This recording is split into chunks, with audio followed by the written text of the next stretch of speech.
Perayaan Imlek 2575 Kongzili atau tahun 2024 Masehi di Banda Aceh tanpa kemeriahan atraksi barongsai.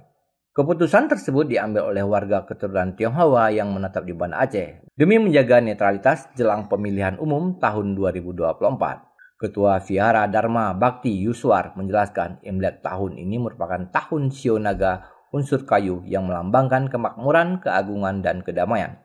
Bertepatan dengan jelang pemilu tahun 2024, Yuswar juga berharap semoga pemilu kali ini berjalan lancar, aman, jujur, dan diberikan pemimpin yang baik untuk Indonesia. Kita harapkan tahun naga kayu ini akan lebih baik, apalagi ini menjelang istilah pemilu ya. Kita sangat mengharapkan bagaimana kalau bisa kita ini diberi ya istilah kedamaian ya di dalam misalnya pemilu ini bisa aman, damai, jujur, adil, bisa memilih pemimpin yang memang amanah, yang pemimpin yang bisa memimpin rakyat dengan baik. Sebenarnya kita memang tiap tahun di sini ya kan, mungkin di Banda Aceh aja beberapa daerah itu ada perayaan dengan dimeriahkan dengan atraksi barongsai. Tapi kali ini mungkin tidak ada ya, maksudnya kita tidak adakan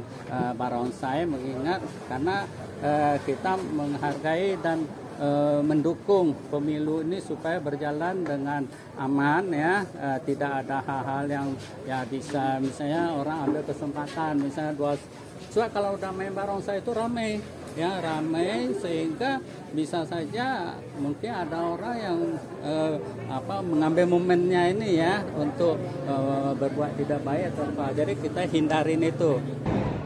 Pada malam jelang perayaan Imlek tahun 2024 ini, Vihara Dharma Bakti dipenuhi oleh warga keturunan Tionghoa yang melakukan peribadatan di malam pergantian tahun baru Imlek atau Lunar New Year.